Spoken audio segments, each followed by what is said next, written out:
And the much talked about local government election in Rivers State has been conducted after the court nullified the earlier one conducted by suspended Governor Similaye Fubara.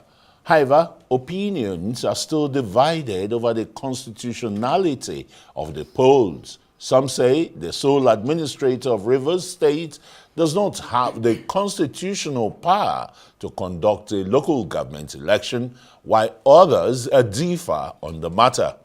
Vincent Otaukpukpu, constitutional lawyer and public affairs analyst, joins me in the studio for more on this, and we're also expecting Samson Itodo, the executive director, Yaga Africa. He'll be joining us on this conversation from our offsite studio. But let's begin with you, Vincent. Very warm welcome to Newsnight. Thank you for having me. Hello everyone, welcome to my channel Telecast TV. I'm Miracle Angala. You're watching a conversation about the local government election in Rivers State. Is the election an aberration to the Constitution of Nigeria? Does it violate the Constitution of Nigeria since it was conducted by the sole administrator in Nigeria? Endeavor to watch to the end. Don't forget to hit the notification bell, subscribe, like, comment, share your thoughts. Don't miss trending videos. How would you describe the council's elections in Rivers? The people have spoken and they said it was peaceful, free, and fair. Yes, it does not matter the opinion of people in Rivers State. What matters in this contest is the constitutionality or otherwise of the exercise, whether it enjoys the approval of the law, whether the action of the sole administrator in Rivers State is founded in a democratic, under the Constitution, as the case may be. Nigeria is a federation governed by law, and every action of government must drive its legal validity and legal validity and effect from the Constitution. The Constitution being the diagram norm from which every other norms derive its legal validity and effect. Beyond this point, Section 1, Sub 1 of the Constitution states that the 1999 Constitution of Nigeria is supreme, and its provisions shall have a binding force on all persons and authority throughout the Federal Republic of Nigeria. Section 1, Sub 2 provides that the Federal Republic of Nigeria shall not be governed, nor shall any person or group of persons take control or governance of any part of the Federation or any part thereof, except in accordance with the provisions of the Constitution. Having laid this foundation, what is the constitutionality or legality of what has transpired in Rivers State today? Is it known to law? The answer is no. It is not known to law.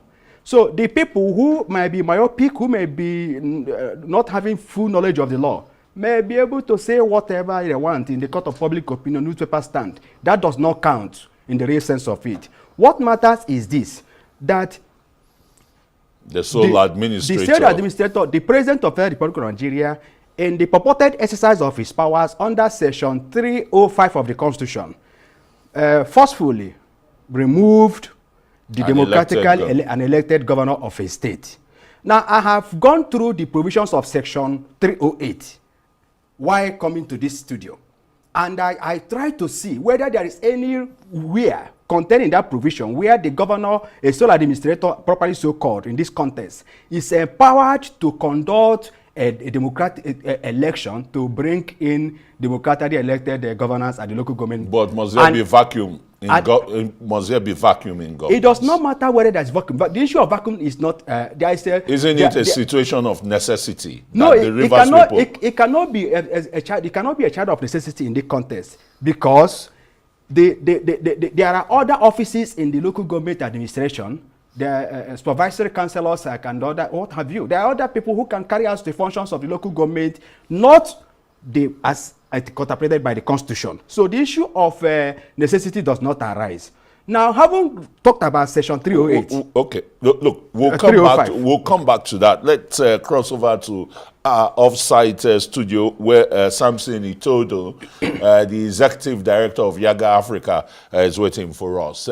Very warm evening to you and welcome to Newsnight, Samson. Good evening and thanks for having me. Very well. Now, tell us, I mean, did Yaga Africa monitor the council election in Rivers State? Because the feelers from the people is that, hey, this is how we want our elections both at the local level, state level, and national level to be conducted. Well, thank you very much for having me. So Yaga Africa did not directly deploy observers to Rivers State. However, our state coordinator who runs an organization did observe the elections, and we have received full briefing on what transpired in Rivers State. But I listened to your guest previously and the comments that he made, and I think that he's laid a very strong and solid foundation upon which this discussion needs to be premised, and which is the fact that you have an emergency situation in Rivers State. Can we say that elections can be conducted under the current circumstances and deem those elections to be democratic or credible? My answer is no, because this election itself is an aberration. It totally violates provisions of the Constitution. And we have to make a decision as a country whether we want to uphold the Constitution or we want to govern this big nation, this blessed nation, based on the whims and caprices of individuals that have political power. And it's just unfortunate what actually transpired, today. You can see a weaponization of democratic instruments to subvert the entire constitutional order in the state. The fact that you have an appointed sole administrator, the Constitution, yes, may be silent about this particular issue. You've not dealt with the question of the legitimacy of the state of emergency itself, coupled with the fact that you have a sole administrator. You are now layering that with the conduct of an election that shouldn't be. You clearly see that all of this is driven by several political undertones, and it's just really, really unfortunate. We thought that perhaps when order is restored, then you have a democratically elected governor, you have a state house of assembly. Because at the moment, which law governed the conduct of the local government election? Is it the state electoral law for the state, which we know was in inchoate status before the state of emergency was delivered? Or which regulation actually governed this? Yes, the National Assembly went ahead and approved the appointment, of state members of the State Electoral Commission by the sole administrator. And this itself, it's really unfortunate for our democracy, and we cannot keep quiet in the face of this attack on constitutionalism. Yes, but the National Assembly, I mean, that's the body, administering or providing federal laws and the rest, has acted within its power. Then how do you now reconcile the Supreme Court's judgment which nullified the earlier local council elections? Like I asked my guest here, Vincent, that there cannot be vacuum in governance, and the situation might as well be described as a child of necessity. I don't think in this case you can say this is a child of necessity. Let's be clear that the Section 150 of the 2022 Electoral Act provides that the procedure for the conduct of local council elections shall be the same in Part 6 that deals with the conduct of FCT election. The reason why the Supreme Court nullified those elections 6 months ago was simply because the local government election was conducted in clear violations of Section 150 of the Electoral Act. This election conducted today also violates the same provisions of the 2022 Electoral Act. And so, when you look at this, the material facts before us, it is clear that we are either ignoring provisions of the law, or we are cherry-picking and choosing which law we want to obey, even when the Supreme Court ruled, upholding that Section 150 is sacrosanct because it compels the procedural conduct of local government elections to the guide, to the provisions and procedure outlined in the Electoral Act. So this election conducted today violates the Electoral Act. Why? Because the issue related to time frame for elections were not met. The procedures for the voting and collation of the results, they were also not met. The issue about notice, all of these factors as outlined in Part 6 of the Electoral Act, vis-a-vis Section 140, they were all broken. And so this election, we cannot say, meets the test of constitutionality. And we have to continually make this point. Yes, politicians, are weaponizing democratic instruments. They are ignoring and acting with so much impunity. But it doesn't mean that men and women of good conscience must fold their hands and just accept this. Because what the political actors want is for citizens to keep quiet in the face of assault to the Constitution. Yeah. And we will not let that happen. Yes, Samson, it is obvious. Let me come to you now, Vincent Otaokpupu, that the people have spoken, even in the face of, the lacuna of the law as contained in the Constitution and the Electoral Act. They say, look, they are happy, they are satisfied. What do you want to do? Vincent? Okay, it does not, like I said before, the opinion of the people does not matter. Exercise of right must be founded in law. Yes, they have right to vote and to be voted for, but it must be exercise of right that is known to law. Permit me to state unequivocally that we must be able to interrogate provisions of Section 197, 198, and 200 of the Constitution in this context for sincere appreciation of the subject matter. Section 197 of the Constitution laconically and copiously provided that the establishment of 1, the State Civil Service Commission, 2, State Independent Electoral Commission, and 3, State Judicial Service Commission. So that is well founded. Section 198 provided that the governor of a state has the absolute constitutional power to appoint members, the chairman and members of the State Independent Electoral Commission, including that of the River State, subject to confirmation by State Assembly, which is maybe, I think, the third majority resolution of the State Assembly in this context. And Section 200 of the Constitution provided for qualifications of members who are supposed to be appointed into the commission.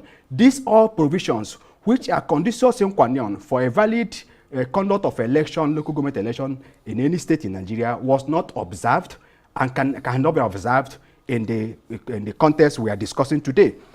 Whether the sole administrator is a governor within the context of this section and Section 176, which has to do with the executive power of a governor of a state, is another big question to be answered. The sole administrator is not a governor and cannot exercise a executive power with respect to appointment of this commission, as the case may be. Now, the only person that can exercise that power is a governor exercising the right to conduct election in the local government under Section 7 of the Constitution, which says that the state government shall, the system of democratically elected government at the grassroots level is hereby granted, and the state government through the State Assembly shall make law to ensure the administration, finance, as the case may be. So there is no I'm not scientifically inclined, but I know, according to the Newton scientific law of gravitation, that you cannot put something on nothing and expect it to stand. It must crumble like a pack of cards.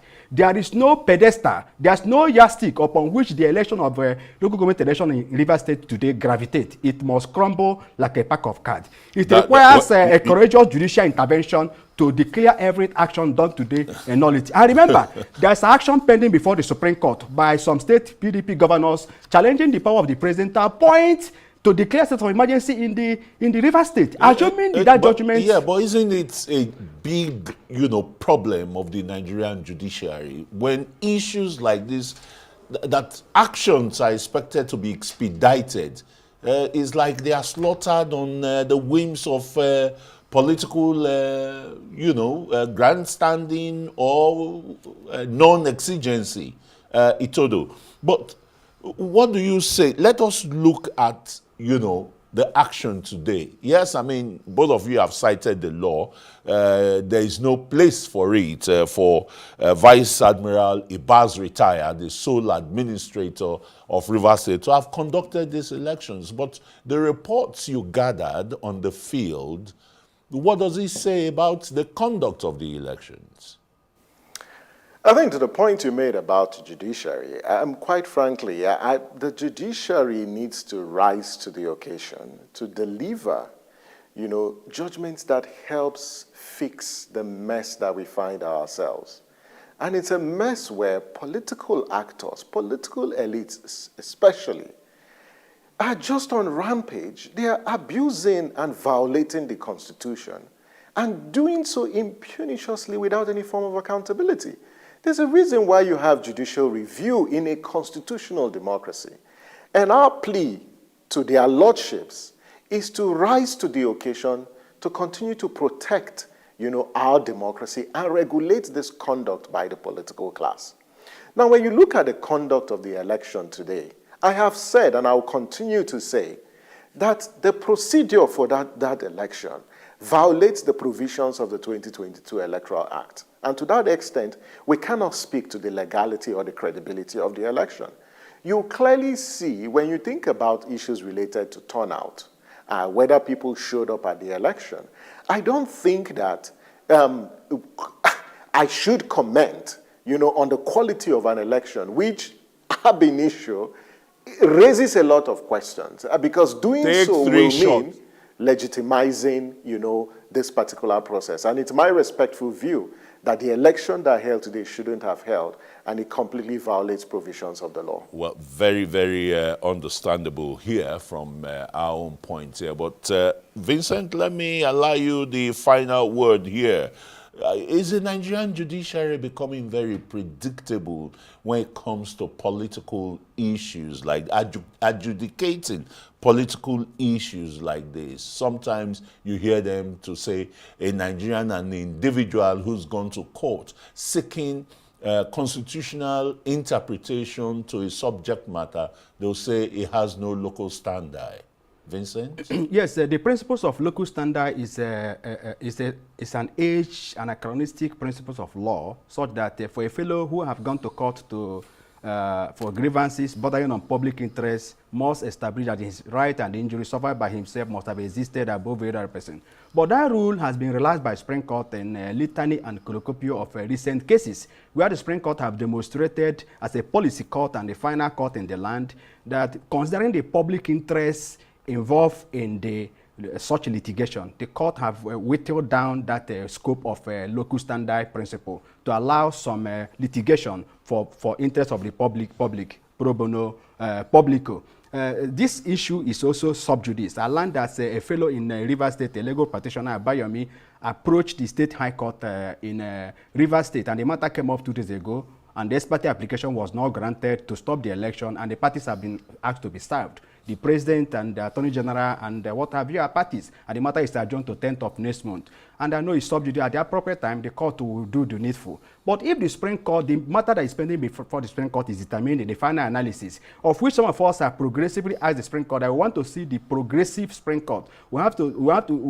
that was demonstrated in the popular local government autonomy judgment of last year, I think 11th of last year, where the Supreme Court have, as a policy court, have to consider the hardship being suffered by the people of Nigeria and interpreted the law as it ought to be. So in the final analysis, we beg to see that progressive, that charismatic approach to constitutional interpretation and the exercise of their powers under Section 6 of the Constitution, where the end of justice must be law. Law as an instrument of social justice, law an instrument of peace and harmony, law as an instrument of a social engineering theory, and law as an instrument of social harmony. In the final analysis, that all the actions of the sole administrator of Rivers State, which has not enjoyed the force of law, will be nullified. It does not even matter whether the Fubara were restored cease to say, oh, I accept the result. He even stayed away Yes, from he does not even have the power to accept it. He cannot ratify it. It is an illegality, founded on illegality, and the sole administrator cannot even appoint the chairman of the RISEC, because in law we say delegatus non potesse delegare. He was appointed by the president. He cannot sub-appoint because a delegate cannot sub-delegate. Thank you so very much. No better place to drop the anchor there. Samson Itodo from our offside studio is Executive Director of Yaga Africa. Thanks for coming on Newsnight. Thanks. And thanks for having me. Vincent Otaukpukpu is a constitutional lawyer and a public affairs analyst. Gentlemen, very warm appreciation for being part of News 9.